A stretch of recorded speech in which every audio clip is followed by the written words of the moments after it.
Kellman vient de publier son Histoire de l'art dans l'Antiquité. Je ne risquerai pas un pas de plus avant d'avoir lu cet ouvrage. Raisonner à perte de vue sur l'art d'après les idées communes ne peut conduire qu'à des chimères, que tôt ou tard à sa honte on trouvera contredites par les œuvres d'art.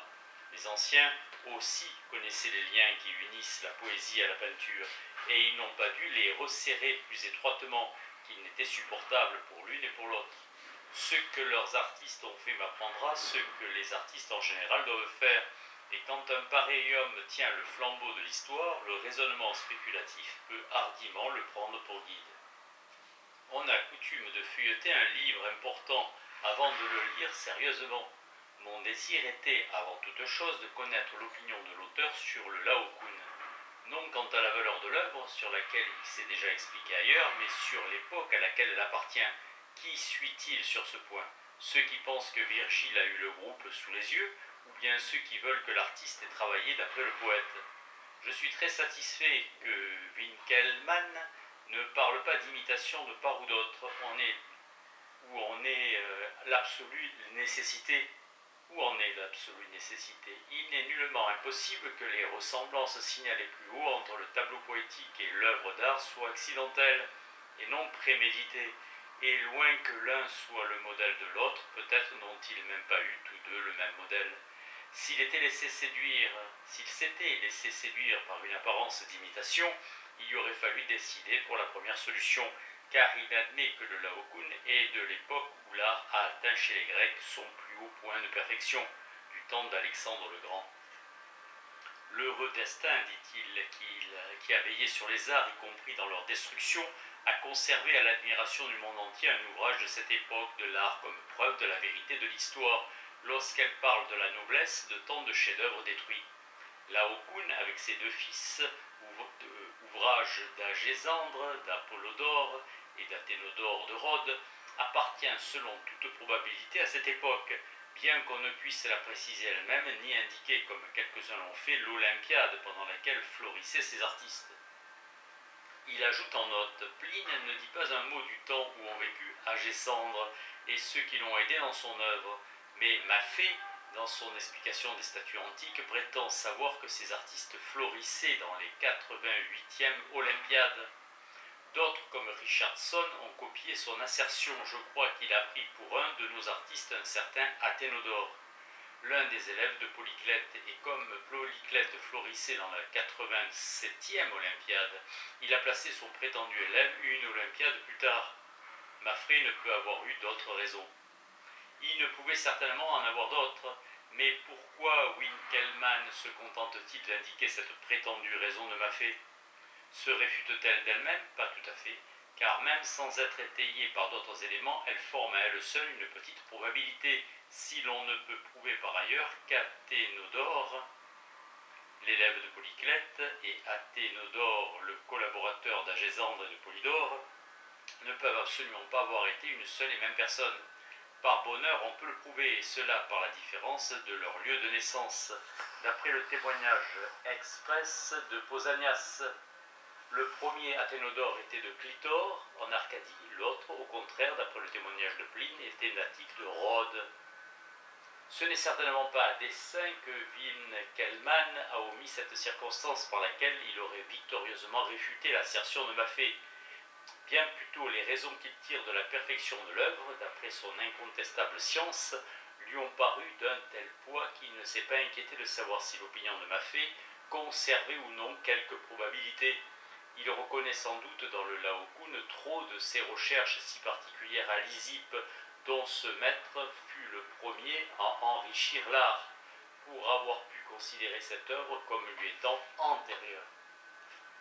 Mais s'il est prouvé que le Laocoon ne peut être antérieur à Lysippe, est-il également prouvé par là qu'il est certainement de son temps, qu'il est impossible que ce soit une œuvre largement postérieure? Laissant de côté les temps pendant lesquels l'art en Grèce tantôt leva la tête, tantôt s'abaissa, jusqu'au commencement de la monarchie romaine, pourquoi le Laocoon ne serait-il pas l'heureux fruit de l'émulation excitée entre les artistes par la somptueuse magnificence des premiers empereurs? Pourquoi Agésandre et ses collaborateurs ne pourraient-ils pas être contemporains des Strongylion, des Arcésilas, des Pasitèle, des Posidonius et des Diogènes? Les œuvres de ces maîtres ne furent-elles pas regardées comme comparables à ce que l'art a produit de mieux? Et si des morceaux leur appartenant indubitablement étaient parvenus jusqu'à nous, l'époque où vivaient leurs auteurs demeurant inconnue et ne pouvant être estimés que d'après leur perfection, quelle inspiration divine empêcherait le connaisseur de les rapporter autant que Winckelmann juge seul digne du Laocoon? Il est vrai que Pline n'indique pas expressément le temps où ont vécu les auteurs du Laocoon. Pourtant, si je devais, d'après l'ensemble du passage, décider s'il a voulu les présenter comme anciens ou comme plus récents, je reconnais qu'il me faudrait y trouver plus de probabilité pour cette dernière opinion, qu'on en juge. Après avoir parlé assez longuement des plus vieux et des plus grands maîtres en sculpture, de Phidias, de Praxitèle, de Scopas, et avoir ensuite, sans ordre chronologique, cité les autres, surtout ceux dont quelques œuvres étaient parvenues à Rome, Pline continue de la manière suivante. Il n'y a pas beaucoup d'autres artistes célèbres, car pour ceux qui ont fait des chefs-d'œuvre en commun, le nombre des artistes est un obstacle à la réputation de chacun d'eux, la gloire ne pouvant appartenir à un seul et plusieurs ne pouvant être cités au même titre. C'est ce qui a lieu pour le Laocoon du palais de Titus, œuvre d'art qui surpasse toutes les productions de la peinture et de la statuaire. Ce morceau, qui représente dans un seul bloc Laocoon, ses enfants et les replis admirables des serpents, a été fait de concert par 3 artistes de génie, Agésandre, Polydore et Athénodore de Rhodes. De même, les magnifiques statues dont sont remplis les palais des Césars sur le mont Palatin ont été faites en commun par Cratère et Pythodore, par Polydecte et Hermolaus, par un autre Pythodore et Artémon. Quant à Aphrodisius de Tralès, il travailla seul. Diogène d'Athènes décora le panthéon d'Agrippa, et les cariatides qui sont aux colonnes de ce temple sont mises au nombre des chefs-d'œuvre. Il en est de même des statues qui sont posées sur le fait même, mais à cause de la hauteur où elles sont placées, on en parle moins. De tous les artistes nommés dans ce passage, Diogène d'Athènes est celui dont l'époque est désignée de la manière la plus indiscutable.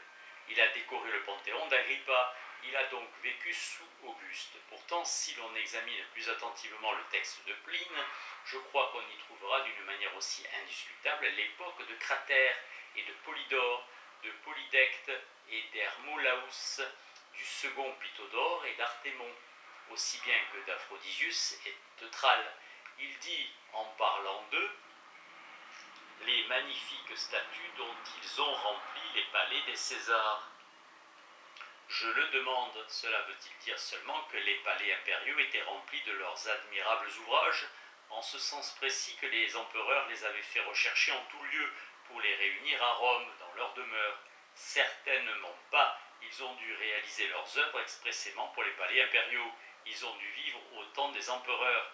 Qu'ils aient été des artistes d'une époque plus rapprochée et n'aient travaillé qu'en Italie, cela ressort encore de ce que l'on n'en parle pas, que l'on n'en parle nulle part ailleurs. S'ils avaient travaillé en Grèce à une époque plus reculée, Pausanias aurait vu quelques-unes de leurs œuvres et nous en aurait transmis le souvenir.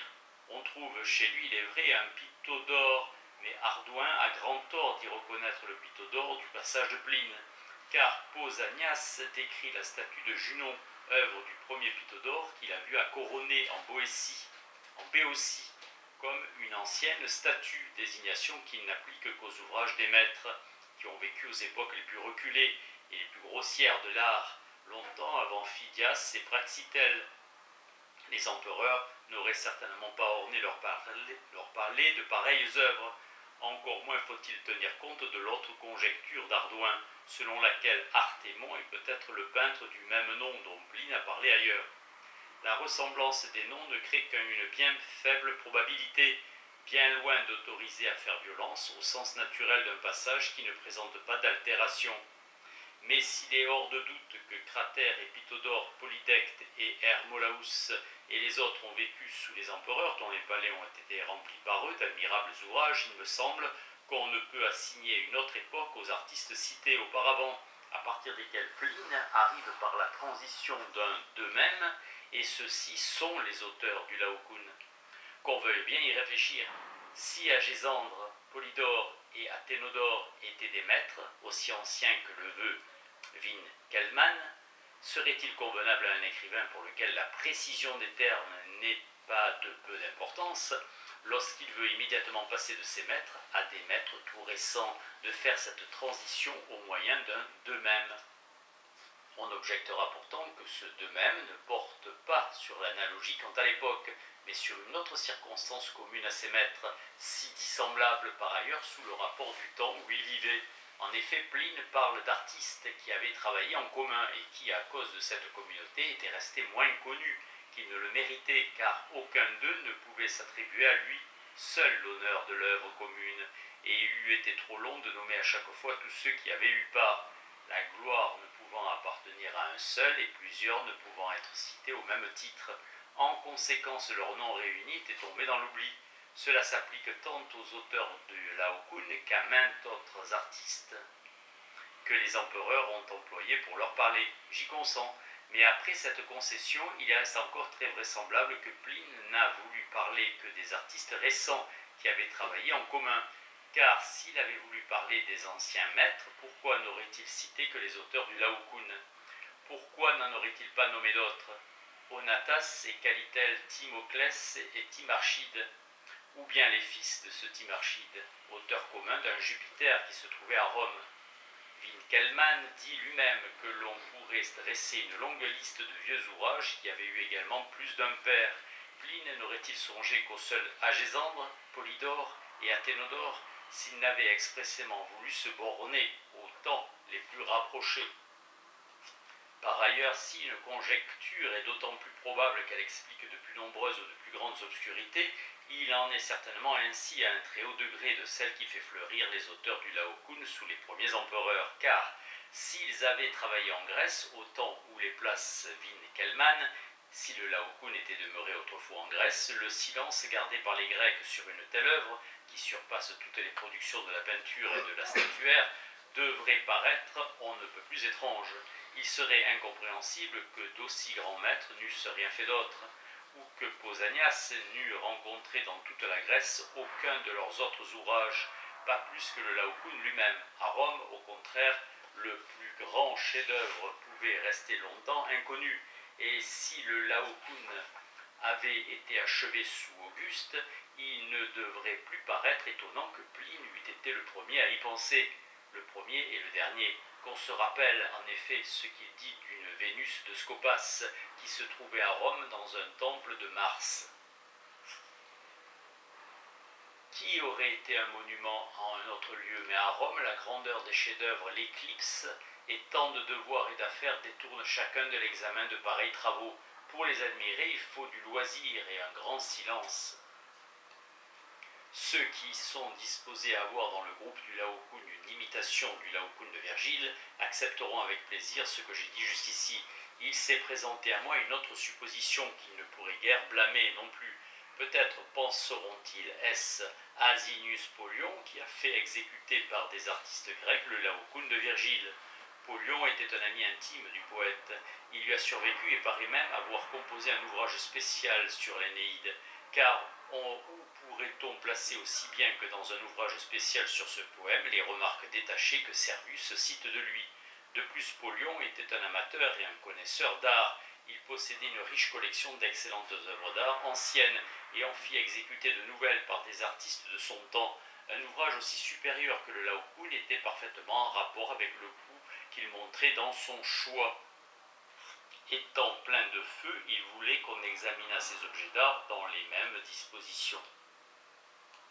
Mais, comme au temps de Pline, alors que le Laocoon se trouvait dans le palais de Titus, le cabinet de Polion était encore réuni tout entier dans un lieu particulier. Cette supposition pourrait bien perdre un peu de vraisemblance. Pourquoi donc ne serait-ce pas Titus lui-même qui aurait fait ce que nous voulons attribuer à Polion ?